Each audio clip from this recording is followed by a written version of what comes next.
today's spine-tingling spooky spot. We're going to be continuing along with the reviews of the Diamond Select Universal Studios Minimates. Today we're going to be looking at the Bride of Frankenstein and a random villager who bears some resemblance to Hugh Jackman, as I think I mentioned before. This is apparently a Toys R Us exclusive, and if you ask this guy right here, where did you pick it up from? The answer would be right here, Toys R Us. Picked it up at Toys R Us. Locally, I might add, which I gotta say, thank you Toys R Us for actually getting these in stock. It certainly saved me the cost of getting these on eBay, and it certainly saved me some time as well. So thank you. Thank you. On the back of the package, other figures that are in this Minimates set, we got Dr. Van Helsing, we got Henry Frankenstein, we got Bride of Frankenstein, a villager, we've got Frankenstein's monster, and Dracula, and finally there's a black and white version as well. And the read-up says, Bride of Frankenstein, picking up where Frankenstein left off, the 1935 sequel showed the monster's desire to be accepted and his creator's attempt to provide him with a mate. But just because she was created through science like he was, doesn't mean that she will be his willing bride. It's a great movie. The villager. To live in the village near Castle Frankenstein is to live dangerously. When young Henry's abominable creation stalks the countryside, no man, woman, or child is safe, and the villagers must ultimately band together to exact their own justice. Their own justice using torches and pitchforks.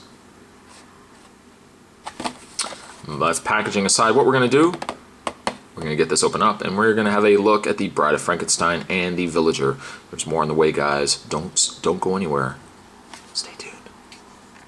And out of package, let's have a look at the two Minimates that make up this two-pack. Let's first have a look at Hugh Jackman here, or sorry, the Villager.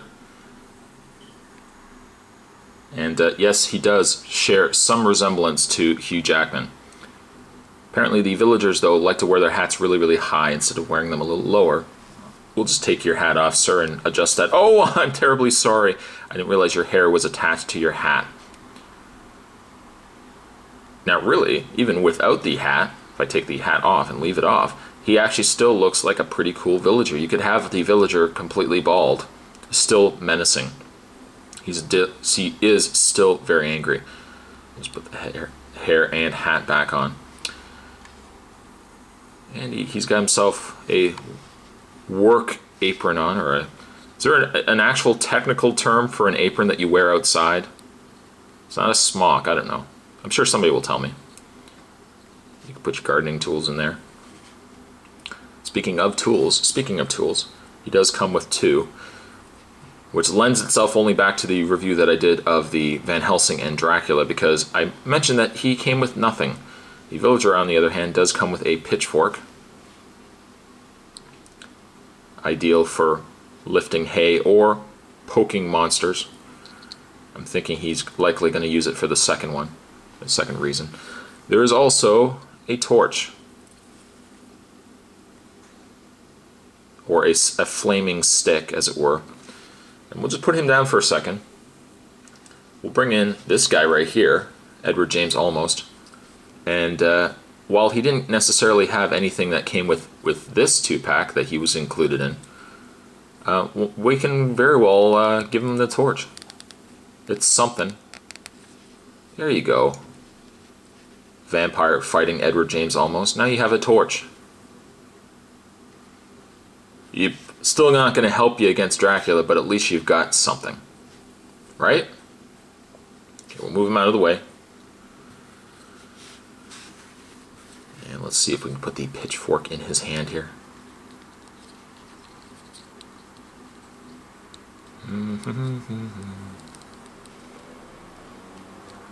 Everybody enjoying their October so far? I know I am. Turning out to be a great October. There we go. And we got the villager with his pitchfork.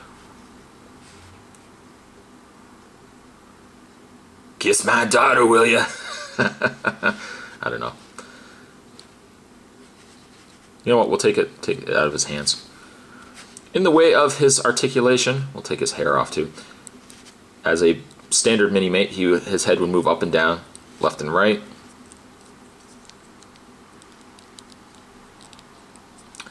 His arms would move out.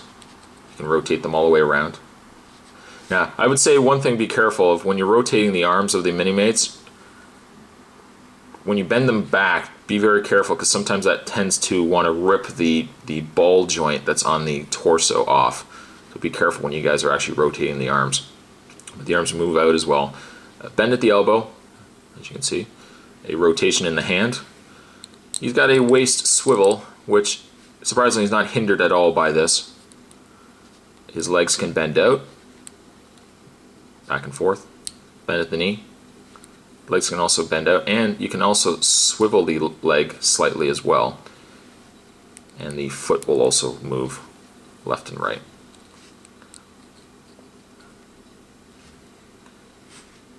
A very welcome change. It's nice that we didn't get maybe, I don't know, we didn't get another Henry Frankenstein to go with the Bride of Frankenstein. It's nice that we've got something different, a villager.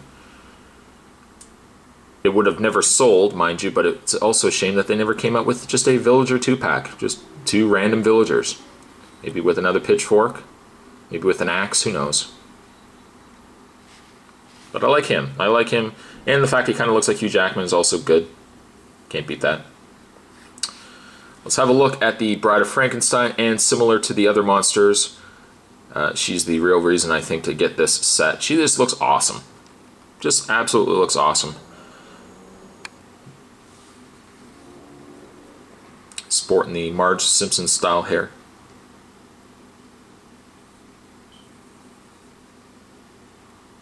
Generally, whenever I think of the Bride of Frankenstein, I always think of that one scene where she looks up and goes, "Ah!" It'd be nice if she had her face like that, but, you know, then it would look a little silly. She's got the bandaged arms there, the very long dress, that sheet-like dress that she wears. I think she looks very cool, though. The hair can come off if you want. So really, if you want to be silly about it, you can put the hair on him. He kind of looks like a mad radio disc jockey from back in that time period. Now, you wouldn't scratch an elbow. I don't know what you would scratch back then. But you can do that if you want. With Minimates, you can do whatever you want. That's the beauty of it. That's the beauty of Minimates. His hat keeps wanting to come off, though. Put the hair back on there. Her articulation is the same. She has the head that moves up and down, or back and forth, up and down. She can still move her head up and down, so this doesn't really get in the way too much. Her arms can move out, left and right, bend at the elbow, rotate the hand. The one thing that you're really going to suffer, though, is right in this area. You can't really move her waist. You can't really move her legs. You can barely move her feet, really, if you wanted to. You could take this off, but as you can see underneath, it's just a regular Minimate body. There's nothing to speak of underneath, and why you would take it off, I really have no idea. But I don't know. I think they make a pretty cute couple, right?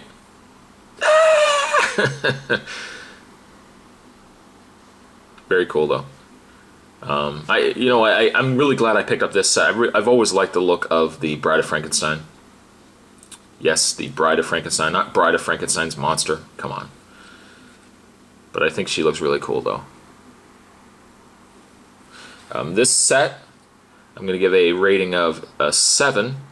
Very scary rating. Decent enough villager. It's something different, and you can't go wrong with the Bride of Frankenstein. Today's spooktacular review, we were having a look at the Universal Studios, home of the Universal Monsters. We're looking at the Diamond Select Minimates featuring the villager, very angry villager, and the Bride of Frankenstein. Thanks for watching, guys. As you always do, stay tuned for more terrifying reviews to come for the rest of October, and I'll see you guys next time.